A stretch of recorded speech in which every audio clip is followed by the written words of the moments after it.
Quand 235 armes s'abaissent, le souffle d'un continent entier se suspend. Le Mali vient-il de changer le cours de son histoire? Ce n'est pas un simple titre d'actualité, ni l'énième rebondissement d'un conflit poussiéreux. C'est un séisme. La reddition massive d'une faction armée du Nord Mali, là où l'insécurité semblait gravée dans la pierre et où l'espoir n'était plus qu'une rumeur lointaine. Imaginez la scène. Une file silencieuse, 235 silhouettes posant leurs armes après des années de peur et de défis. Ce geste dépasse le cadre d'une capitulation militaire. Il frappe les esprits, brise la routine de l'instabilité. Après tant d'années d'insurrection, de négociations avortées et de violence, ce moment fait trembler toute la région. Pour bien saisir la portée de ce geste, il faut remonter dans l'histoire récente du Mali, marquée par une succession de conflits. On se souvient encore de l'année 2012, quand le nord du pays est tombé aux mains de groupes rebelles, provoquant la chute du gouvernement et une intervention internationale d'urgence. Depuis, chaque trêve a souvent été suivie d'une reprise des hostilités. Mais la question est brûlante. Est-ce l'aube d'une ère nouvelle ou une parenthèse illusoire? Le monde entier fixe le Mali, pays meurtri par les crises, pour en saisir la portée. S'agit-il d'un véritable point de bascule ou d'une fragile pause avant le retour des tensions? Pour prendre la mesure de cet événement, rappelons-nous d'autres moments charnières de l'histoire africaine. En Afrique du Sud, la reddition progressive des groupes armés a ouvert la voie à la fin de l'apartheid. En Sierra Leone, la démobilisation des rebelles, après des années de guerre civile, a permis la reconstruction du pays. Mais dans d'autres cas, comme en Centrafrique, les espoirs de paix se sont souvent brisés sur la réalité des rivalités persistantes. Ignorer la profondeur de cet instant, ce serait manquer ce qui façonne aujourd'hui le pouvoir, la paix et le futur du Sahel. Car à travers cette reddition, c'est tout l'équilibre du Mali et de l'Afrique de l'Ouest qui vacille. Pour comprendre ce bouleversement, il faut revenir sur le contexte et décrypter les enjeux de cette reddition historique. Comment le Nord, déchiré par la violence, a-t-il pu en arriver là? Remontons le fil des événements qui ont mené à ce moment décisif. Quels facteurs ont rendu possible ce basculement inattendu? Depuis plus d'une décennie, le nord du Mali est ravagé par une guerre silencieuse, où l'économie et la peur se disputent chaque carrefour. Sur les routes désertes, le moindre déplacement devient un pari mortel, tandis que les marchés s'effacent, vidés par la menace omniprésente. Les groupes armés règnent en maître sur la région. Ils contrôlent la sécurité, imposent leurs lois sur les axes commerciaux et manipulent l'économie locale. Le GNIM, parmi les plus craints, orchestre blocus de carburant, extorsion et blocage logistique. Ces tactiques plongent des milliers de familles dans la précarité en provoquant des pénuries qui paralysent la vie quotidienne. Prenons l'exemple concret de la ville de Kidal. Autrefois carrefour commercial, elle s'est transformée en ville assiégée, où les files d'attente devant les rares stations d'essence rappellent la fragilité de la situation. Les commerçants peinent à acheminer leurs marchandises, les écoles ferment par crainte d'attaque et les familles vivent dans la peur constante d'être prises entre deux feux. Pourtant, sous cette pression, les communautés maliennes ne plient pas. Elles s'organisent, se soutiennent, inventent de nouveaux réseaux pour commercer, parfois unis malgré les divisions. L'État, longtemps impuissant, tente de reprendre pied et de desserrer l'étau des insurgés. Laisser l'insécurité s'installer, c'est condamner l'avenir du Mali et menacer la fragile cohésion qui fait sa force. Comprendre cette lutte, c'est déjà commencer à reprendre le pouvoir sur le chaos. Mais un événement inattendu vient bouleverser cette réalité. Une faction armée, jusqu'alors redoutée, choisit soudainement la reddition massive. La victoire ne s'est pas jouée en un jour, ni sur un seul champ de bataille. Elle s'est construite patiemment, dans les esprits et sous des semaines de tensions silencieuses. Les forces maliennes, appuyées par leurs alliés régionaux, ont déployé une stratégie faite d'opérations coordonnées sur plusieurs fronts, visant à couper les groupes armés de leur soutien et à exploiter la moindre faille. Pour mieux comprendre la portée d'une telle reddition, souvenons-nous de la situation en Colombie, où la démobilisation des FARC, après plusieurs décennies de conflits, a nécessité des années de négociations, de programmes de réintégration et un accompagnement international constant. Au Mali, si la victoire semble militaire, elle s'inscrit aussi dans une dynamique complexe mêlant pression, persuasion et politique. Le tournant, ce fut la neutralisation de plusieurs chefs clés, dont celui du groupe GNIM. Ce choc au sommet a semé la stupeur dans les rangs insurgés. Face à la chute de leur leader, de nombreux combattants ont soudain douté, laissant la peur et la désunion miner leur résistance. Ce n'est pas seulement la disparition d'un commandant qui fragilise une insurrection, c'est la perte d'un repère moral et stratégique. Lors de la Seconde Guerre mondiale, la capture de hauts responsables nazis a désorganisé durablement la machine de guerre allemande. Au Mali, l'effet psychologique a été similaire. La disparition du chef a laissé derrière lui un vide, des interrogations et un sentiment d'abandon chez les combattants. La discipline des forces loyalistes n'a laissé aucun répit. Pas la moindre pause, pas la moindre erreur. Une seule faiblesse et les groupes armés auraient pu rallumer la guerre. Mais la pression constante a tout emporté. Chaque reddition en a entraîné une autre, jusqu'à l'effondrement total de la résistance. Les images de la reddition ont fait le tour du pays. Photos, vidéos, témoignages. Pour la première fois, une insurrection jugée invincible semblait vulnérable. Ce choc psychologique a ébranlé les certitudes, du nord profond jusqu'au couloir du pouvoir. Dans les villages, les familles se sont rassemblées autour des radios pour écouter les nouvelles. Des mères, qui n'avaient pas vu leur fils depuis des années, ont pleuré d'émotion en apprenant qu'ils avaient droit déposer les armes.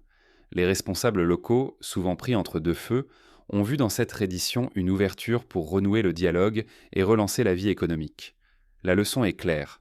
Discipline, patience, stratégie collective l'emportent sur la force brute. Pourtant, rien n'était joué. À chaque instant, le spectre d'une revanche flottait. Cette tension permanente a tout changé. Mais derrière les visages des vainqueurs, l'incertitude persistait. Car la paix, au Sahel, n'est jamais acquise pour de bon.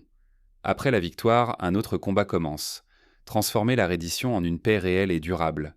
C'est là que s'ouvre le chapitre le plus délicat, sans doute le plus déterminant de l'histoire récente du Mali. Tous les combattants qui ont déposé les armes ne portent pas la même part de responsabilité. Les autorités maliennes lancent des enquêtes minutieuses afin de démêler les rôles, les affiliations et le degré d'implication de chacun dans les crimes passés. Il ne s'agit pas de vengeance mais de justice. Vérité et équité guideront chaque décision sur une ligne de crête périlleuse. À titre d'exemple, au Rwanda, après le génocide, les tribunaux Gachaca ont permis d'impliquer les communautés dans la recherche de la vérité et dans la réconciliation.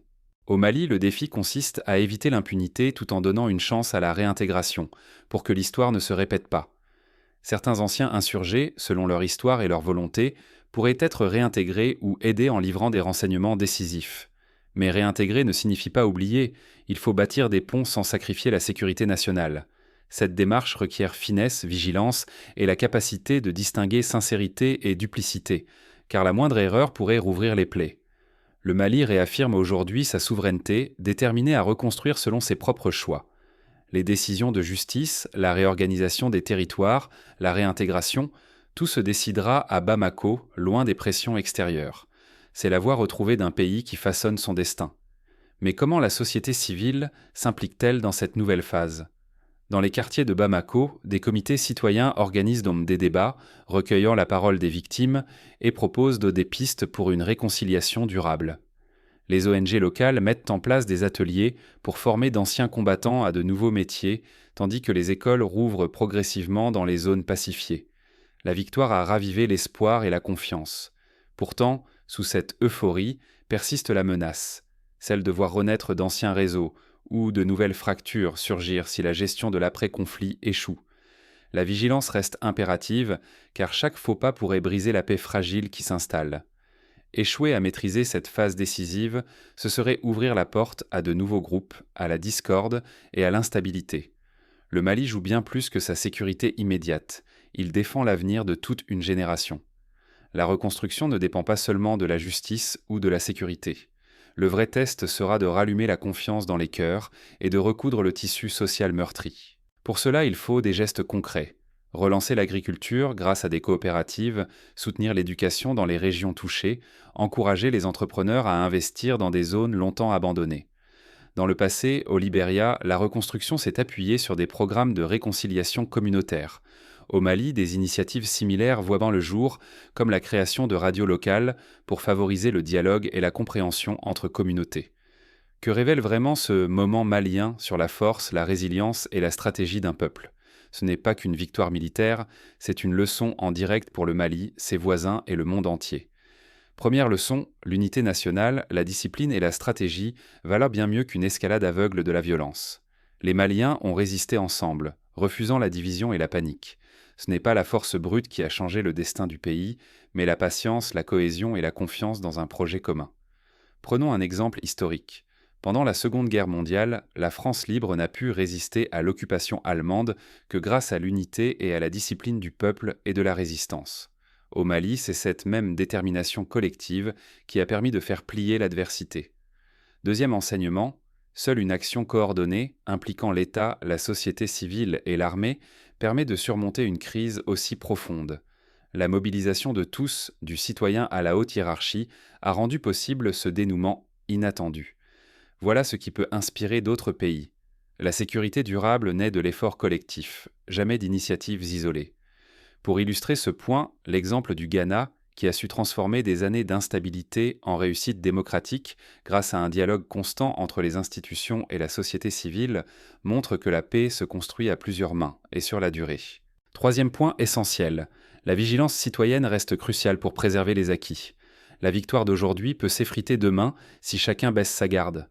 Le peuple malien doit continuer à surveiller, s'exprimer, défendre l'intérêt général afin de ne pas laisser le chaos reprendre du terrain. Des initiatives concrètes existent déjà. Des applications mobiles permettant de signaler les incidents de sécurité, des associations qui forment les jeunes à la citoyenneté et à la prévention de la radicalisation, des campagnes de sensibilisation menées en langue locale pour toucher toutes les couches de la population. Ce qui arrive au Mali devient un exemple pour toutes les régions fragiles.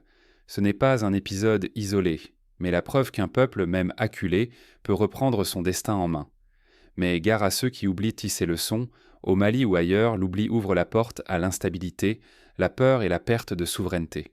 Ceux qui négligent les moments de réveil voient toujours revenir les anciennes blessures. Il faut donc agir, rester unis et tirer la force de cette victoire collective. Mais que se cache-t-il derrière cette apparente réussite ? Et quelles sont les questions qui restent en suspens pour l'avenir malien ? La première question concerne la réconciliation nationale. Comment faire cohabiter d'anciens adversaires dans un même village, sur un même marché, dans une même école ? Ensuite, il y a l'économie. Comment relancer la production, restaurer la confiance des investisseurs et donner du travail à la jeunesse afin qu'elle ne soit pas tentée de rejoindre de nouveaux groupes extrémistes ? Enfin, la gouvernance. Quelles garanties offrir pour que l'État reste à l'écoute des citoyens, lutte contre la corruption et évite que les frustrations ne se transforment en nouvelles révoltes ? Pour chaque problème, il existe des pistes concrètes. Instaurer des dialogues intercommunautaires réguliers, créer des fonds de développement locaux gérés de façon transparente, encourager la participation des femmes et des jeunes à la vie politique. Ce sont ces mesures, modestes mais essentielles, qui feront la différence dans la durée. Le Mali n'a pas choisi la peur, il a choisi la souveraineté. Et vous, que ferez-vous face à l'adversité ? Ce n'est pas qu'une victoire militaire, c'est la voix d'un peuple qui refuse que l'incertitude décide de son destin. La reddition massive d'aujourd'hui n'a pu avoir lieu que grâce à la ténacité, la discipline et une solidarité nationale forgée dans la tempête. Il aurait été simple de céder, de laisser la crise et la peur s'installer pour toujours. Mais le Mali, uni, a tourné le dos au chaos et offert à ses enfants un horizon de stabilité, de sécurité et d'espoir. Désormais, toute une région observe. Repousser l'instabilité, c'est choisir l'avenir, pour soi et pour tous. Refuser l'exemple malien, c'est laisser filer une chance unique de rassembler, de reconstruire, de prouver qu'après des années de tumulte, un nouvel élan est possible. Ce choix appartient à chacun. Car chaque nation, un jour, sera confrontée au doute et à la tentation du renoncement. Mais l'histoire n'oublie jamais ceux qui ont cru, persévéré, uni leurs forces. Alors, partagez cette histoire. Faites-la vivre et franchir les frontières. Ce n'est pas une simple nouvelle, c'est un appel. Lorsque votre tour viendra,